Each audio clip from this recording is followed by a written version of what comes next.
Welcome to Lowcountry Lowdown. I'm Lindsay Hausman. Today is November the 29th. The investigation into a Thanksgiving Day shooting in Burton continues. At about 7:15 that night, deputies were called to the Independent Mobile Home Park for the report of gunfire and victims. Once there, two men were found suffering from gunshot wounds. A 28-year-old Seabrook man was taken to Beaufort Memorial Hospital for his injuries. He's listed in stable condition. The other, an 18-year-old man from St. Helena Island, was taken to MUSC, where he remains in critical condition.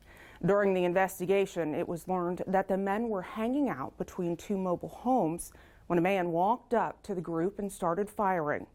Anyone with information is asked to call Sergeant Tunis at 843-255-3426 or Crime Stoppers of the Lowcountry at 843-554-1111 if wishing to remain anonymous. This week is South Carolina Winter Weather Preparedness Week. Coincidentally, we woke up to near freezing temperatures. And while the Lowcountry isn't known for severe winter weather, it's always good to be prepared. Consider keeping a shovel and rock salt on hand. Insulate pipes with insulation or newspapers and plastic, and then allow faucets to drip a little during cold weather to avoid freezing. Make sure to know how to shut off water valves in case of pipe bursts. Portable generators are commonly used during power outages. Just remember, carbon monoxide fumes are odorless and deadly, so please keep them outdoors. If you have a fireplace, make sure it has a sturdy screen and that ashes are cooled before putting them into a container. Chimneys should be cleaned and inspected annually. As for your vehicle, make sure to have a winter emergency kit. It should include items like a shovel, windshield scraper, flashlight with extra batteries, water and snacks, extra warm clothing, and a first aid kit. When shopping online during the holiday season, or quite frankly any time of the year, always be wary of deals that seem too good to be true. Every year, thousands of people become victims of holiday scams.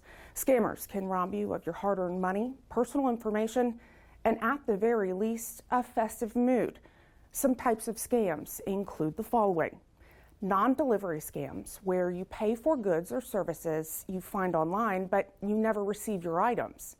Non-payment scams, where you ship purchased goods or services, but you never receive payment for them. Auction fraud, where a product you purchased was misrepresented on an auction site. And gift card fraud, where a seller asks you to pay with a prepaid card.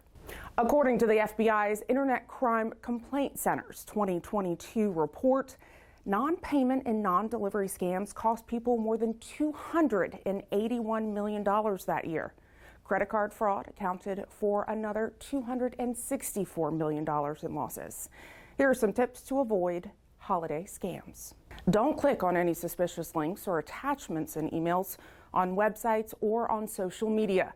Phishing scams and similar crimes get you to click on the links and give up personal information like your name, password, and bank account number. In some cases, you may unknowingly download malware to your device. Be especially wary if a company asks you to update your password or account information. Check each website's URL to make sure it's legitimate and secure. A site you're buying from should have HTTPS in the web address. If it doesn't, don't enter your information on that site. If you're purchasing from a company for the first time, do your research and check reviews.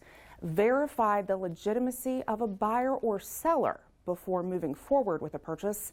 If you're using an online marketplace or auction website, check their feedback rating. Be wary of buyers and sellers with mostly unfavorable feedback ratings or no ratings at all. Never wire money directly to a seller. Avoid paying for items with prepaid gift cards.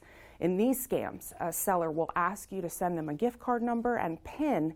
Instead of using that gift card for your payment, the scammer will steal the funds and you'll never receive your item. Use a credit card when shopping online and check your statement regularly. If you see a suspicious transaction, contact your credit card company to dispute that charge. And monitor the shipping process. Always get tracking numbers for items you buy online so you can make sure they have been shipped and can follow the delivery process. And remember, if it seems too good to be true, it probably is. We have a traffic alert to share for folks driving through Old Town Bluffton. Crews are installing lighting on Bridge Street from Burnt Church Road to Calhoun Street. The installation will continue through the week.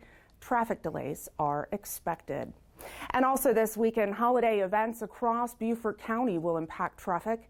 On Hilton Head Island on Friday, it's the second annual Christmas tree lighting at Lowcountry Celebration Park starting at 5:30.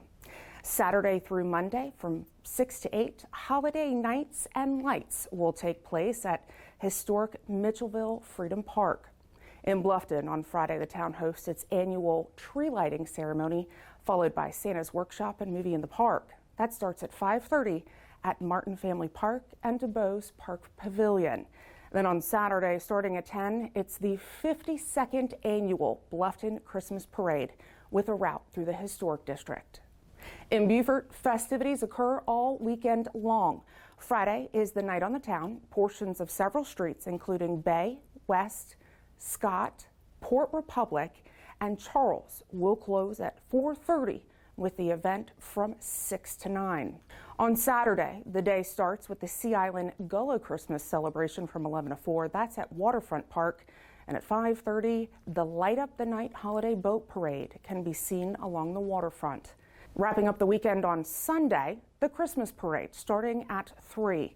It runs in downtown Beaufort, starting at Adventure to Boundary and then ending on Bay Street. We ask everyone to allow themselves extra time if traveling in these areas over the weekend. We'd like to invite you once again to provide feedback on an accreditation public comment portal. This is part of our continued participation in the Commission on Accreditation for Law Enforcement Agencies process. The purpose of the public comment portal is to receive comments regarding compliance with CALEA standards, engagement with the service community, delivery of public safety services, and overall candidacy for accredited status. These comments can be in the form of commendations or concerns. The Accreditation Public Comment Portal can be accessed via our website at bcso.net. Look for the Comment Portal button on our homepage.